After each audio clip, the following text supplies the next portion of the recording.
नमस्कार दोस्तों, कैसे हैं सब आप लोग। मेरा नाम है राजुल और आप देख रहे हैं सुपर 1 मिलियन। जैसा कि आप लोगों की एंटरप्रेन्योरशिप की चैप्टर वाइज जो सीरीज़ चल रही है, आज नंबर चैप्टर 6 करेंगे हम लोग, जिसका नाम है डिसीजन मेकिंग। जितने भी पार्ट हैं करवा चुका हूँ, डिस्क्रिप्शन में लिंक है, आप जाकर देख सकते हैं। नाउ आज हम पहला क्वेश्चन पढ़ेंगे कि क्या कह रहा है ये। क्वेश्चन नंबर 1 कह रहा है decision making is the dash of management. Decision making क्या है मैनेजमेंट के हिसाब से, तो ये एसेंस है। एसेंस का मतलब क्या होता है सर, ये समझा दीजिए। तो ये सर ये क्या होता है, एक समरी होता है। क्या होता है, सार होता है। ठीक है, decision making is the essence of management. Essence का मतलब समझ में आया, समरी इज लाइक समरी। ठीक है, क्वेश्चन नंबर 2 क्या कह रहा है, decision making is the dash task of manager. Decision making अच्छा सबसे पहले तो ये बताओ कि डिसीजन मेकिंग होता क्या है। डिसीजन मेकिंग वही तो होता है जो हम डिसीजन लेते हैं किसी चीज़ का, चाहे वो अच्छा हो चाहे बुरा हो। तो ये मैनेजर के लिए सबसे पहले क्या होती है, एक प्राइमरी फंक्शन होता है। प्राइमरी का मतलब होता है पहली सीढ़ी, यही होती है कि डिसीजन लेना। अगर कोई भी सामान की दुकान खोलनी है या फिर कोई साड़ी की दुकान खोलनी है, तो सबसे पहले मैनेजर जिसका जो ओनर है उसका क्या होगा, एक प्राइमरी डिसीजन होगा कि मुझे किसकी दुकान खोलनी है ना। तो डिसीजन करेगा ना कि मुझे किसकी दुकान खोलनी है। तो ये क्या हो जाएगा, एक प्राइमरी टास्क हो जाएगा ना। क्वेश्चन नंबर 3 क्या कहता है, policy decision are taken by dash. ठीक है, जो पॉलिसी डिसीजन, पॉलिसी कौन वो करता है, क्या करता है, पॉलिसी कौन लेके आता है, तो भैया जो ओनर होगा या फिर जो टॉप लेवल मैनेजमेंट में जो बैठा होगा वही क्या करेगा, वही पॉलिसी डिसीजन मेकिंग करेगा। ठीक है, नाउ क्वेश्चन नंबर 4 क्या कहता है, operative decision are taken by dash. अब ये कह रहा है ऑपरेटिव डिसीजन। अब याद रखिएगा, पॉलिसी डिसीजन और ऑपरेटिव डिसीजन। ऑपरेटिव डिसीजन वो होता है जहाँ पर प्रोडक्शन हो रहा होता है। पॉलिसी डिसीजन जो अभी अभी जो बड़े वाले कमरे में से ना निकल के नहीं आई है, वो चीज़ बड़े वाला कमरा समझे कि टॉप लेवल मैनेजमेंट से निकल के नहीं आई है। तो ये operative decision are taken by किसके द्वारा होता है, ऑपरेटिव लोअर लेवल एग्जीक्यूटिव्स के द्वारा। जो लोअर लेवल मतलब जो लोअर लेवल पर काम कर रहे होते हैं, उनके जो ऑपरेटिव डिसीजन उनके लिए होता है ना। क्वेश्चन नंबर 5 पढ़ेंगे हम लोग। 5 क्या कह रखा है कि डिसीजन मेकिंग इन्वॉल्व्स डैश। ठीक है, डिसीजन मेकिंग में क्या होता है, तो इसमें ना क्या होता है, आपको आर्ग्यूमेंट करना पड़ता है। तो इसका आंसर क्या हो जाएगा, रेशनैलिटी हो जाएगा। क्या हो जाएगा, रेशनैलिटी हो जाएगा। इसमें हमें तर्क कैसे करना पड़ेगा सर, कि भाई देखो अपना कोई डिसीजन रखना पड़ेगा तो आपको थोड़ा सा आर्ग्यूमेंट तो करना पड़ेगा। इसी हिसाब से क्या होता है, जो डिसीजन मेकिंग क्या इन्वॉल्व करता है, रेशनैलिटी अपना अंदर क्या करता है, इन्वॉल्व करता है ना। क्वेश्चन नंबर 6 क्या कहता है, not to decide is a dash decision. ये क्या कह रहा है क्वेश्चन सर, ये क्वेश्चन ये कह रहा है कि अगर आप कोई भी निर्णय पे नहीं आते हो तो वो कौन सा डिसीजन होगा, तो ये नेगेटिव डिसीजन होगा।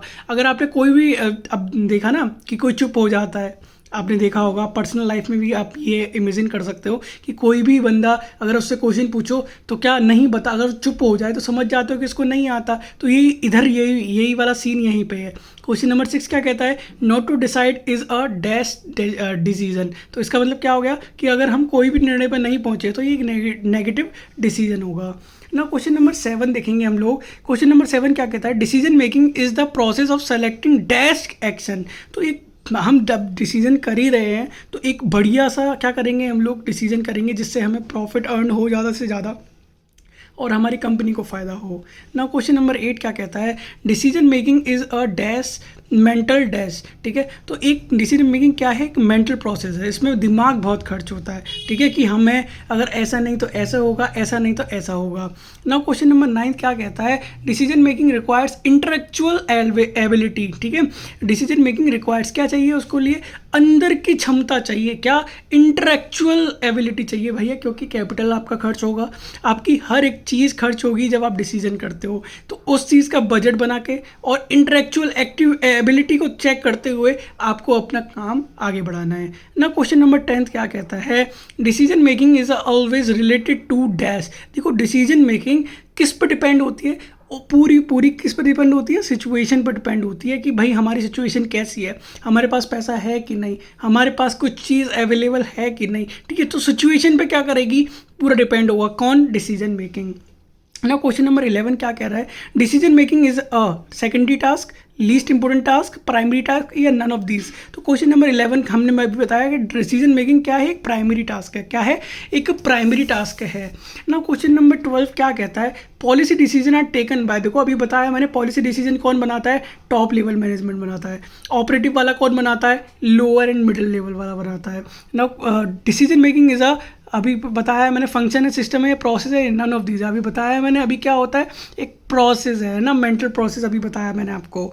नाउ क्वेश्चन नंबर 15 क्या कहता है? Decision making is a major part of, देखो अब डिसीजन मेकिंग हम कैसे कर पाएंगे? जब हमारे पास प्लानिंग होगी तभी हम उसमें क्या कर पाएंगे? डिसीजन ले पाएंगे कोई भी चीज़ की। अगर हमारे पास अगर वही डिसीजन ही नहीं है तो भैया एक बार बताओ, हमने कोई प्लानिंग नहीं कर रखी है कि हमें किसकी दुकान खोलनी है, हमें या फिर हमें बुक सेलर खोलना है या फिर साड़ी की दुकान खोलनी है, हमारे पास प्लानिंग ही नहीं है उस हिसाब से, तो हम कैसे डिसीजन कर पाएंगे? ठीक है ना। वो ये थे कुछ क्वेश्चंस जो कि डिसीजन मेकिंग से थे। तो आप ये पढ़ के जाइएगा, लिंक डिस्क्रिप्शन में। All the best for all of you, and link description में है, आप जाके देख लीजिएगा। और ना स्क्रीनशॉट लेना हो तो ले लीजिएगा। Thank you so much for watching this video, and like नहीं करा तो यार लाइक कर देना, कमेंट कर देना, सब्सक्राइब कर देना चैनल को अगर अभी तक नहीं करा तो। Thank you so much.